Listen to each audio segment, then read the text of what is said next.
Joining me now at the Future Renting North conference here in Manchester is property commentator Kate Faulkner. Kate, fresh off stage here today.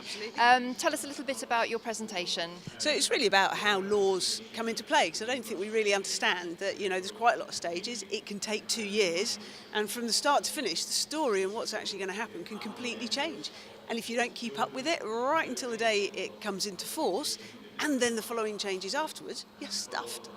And indeed, there's consultation periods as well, and landlords should be getting engaged with these. They have the opportunity to feed back to government, don't they? They do. So you get two parts. You get something called a call for evidence, and we've had that recently on home buying and selling, and they also then have a consultation. So they have some ideas, put those out, and you have your opportunity to feed back. We have, as David said, I think 15 of these out at the moment, and I am absolutely convinced that somewhere people on the ground, not necessarily me, have a really fabulous idea to make us buy and sell better, rent better, lease better, etc. And I would really love for people's views to make sure they're given to the government, because if you don't give them at the start and your stories, or say why you don't think something should happen, you're not actually engaging in the process. And this is all very in with the theme of today's conference, because it's future renting. This is the stuff that's coming down the pipe at us, isn't it? So really, really good to think forward and be engaged in the early process so that we can have our voice heard. Absolutely, and I think in the past the private rented sector and government, for example, haven't done a good job between them, and I think both are to blame. However, what I do think is the future is a lot brighter than the past has been. There is a much better dialogue between government and the private rented sector. I do think the government are listening, and actually all of the new proposals that have come over since Easter are actually really positive, and I am so excited about getting on with the job of implementing them, because we'll have educated letting agents, we'll have educated estate agents, we may well end up with a redress scheme for landlords, but that's good news because we also need more enforcement, and that's coming through. So there is a much better dialogue, and I do think the future is bright if you can hang in through these slightly tough times. Absolutely. Let's talk a little bit about the event, because we've got over 100 landlords here today. How important do you think it is, certainly going forwards, that landlords attend professional events like this, where they can interact and engage with local government and property professionals and industry stakeholders? It's way more than important, it's essential. If you are not engaging, a lot of landlords tended to buy property and let it out because they didn't want to get involved with financial institutions, for example. And I think a lot of them have kind of done it from their little home office, in their little sort of world, if you like. Forget that. You're not going to survive if that's how you're going to approach it in the future. These events are essential, and how lovely to see one in Manchester, because most of them, as you know, and I always attend, are down in London. But actually there is a rest of the country, which is very different. And if you don't come to these events, if you don't engage, if you don't join the RLA, you aren't going to have a good future of renting. So, and it's fun. This is a lovely business, and there's a lot of lovely people in it. So come and not just learn a lot, but enjoy yourself as well. Absolutely. And on that note, obviously you mentioned we're here in Manchester, very much in the spotlight actually for landlords, because I think the landlords in the north are probably going to start experiencing some competition from landlords from down south who are coming up, because there's better yields up here, cheaper property prices, not so affected by the 3% stamp duty surcharge.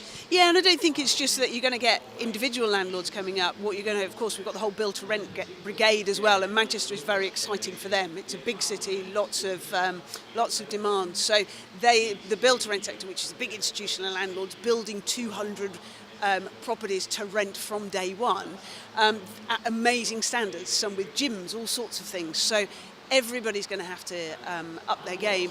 But as I say, you should never be renting to the minimum standards. If you're a good landlord and you're going to survive in the future, rent the best you possibly can at the fairest rent you possibly can, and actually you won't have much to worry about if you do that. Yes, I couldn't agree more. And clearly landlords have had a hammering in recent times. We've been talking about some of the issues here at the conference, but looking to the future, it's clear that there's more changes to come.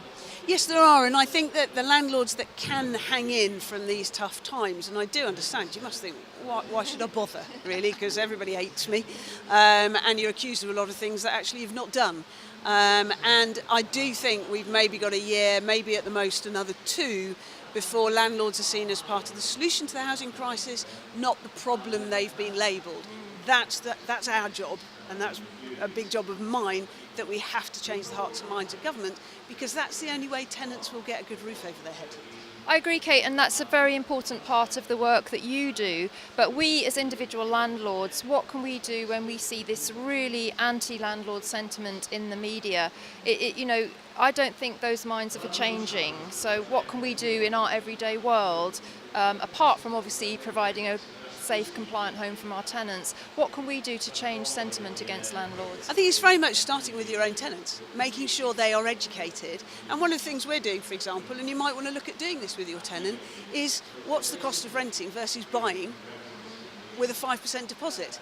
Because all the information we hear that buying's cheaper than renting is actually, in my view, wrong, because it assumes you have a very high deposit. So making sure your tenant doesn't feel guilty for renting and doesn't feel that they are wasting dead money. Do those calculations. What would it cost that person to buy that home themselves from a lump sum and from an ongoing? And how much potentially cheaper are they getting it? Or how much additional flexibility they're getting? Or is their job stopping them? And maybe look at helping tenants to move on in their lives. And I know you kind of think, well, that's odd, Kate. Why would I want to get rid of a good tenant? Well, because they're going to probably move on at some stage anyway. And if you've helped them to do it, how lovely is that? What a nice thing is that to be able to see landlords doing. And also engaging with your local authority and making sure that the housing officer understands you're one of the good guys and that your local MP, get them round your house.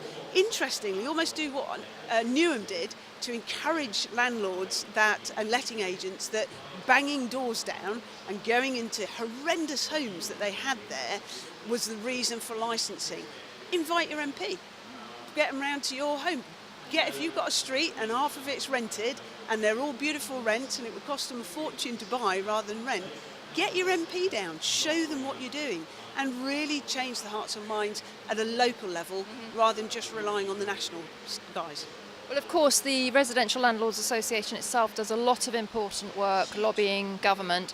Now, I know that you are a big advocate of landlords joining a landlord association, maybe a couple, because they have different flavours, they have different strengths and different things that they do and different services. So you would definitely say, whatever you do, join a landlord association. You cannot keep up with what is going on in the legislation and let a property legally and safely, in my view, unless as a minimum you're either with a landlord association or you use a RICS, ARLA, NALS agent that is actually qualified to do the work. So you have to join a landlord association. And the result of not doing so is potentially a 30 grand fine because you went on holiday and you missed something major coming in and you didn't know you were breaking the law, but you've gone and done that. So it's a good thing to do, and actually it's a tiny cost. I mean, if anybody's looked at how much it costs versus everything you get, I think it's one of the best, I genuinely think it's one of the best services out there. It is, it's extremely good value for money. As always, Kate, it is great to have you here at the Residential Landlords Association and see you here at the conference. Thank you very much for your contribution here today. No problems, lovely to see you again. Thank you. Cheers.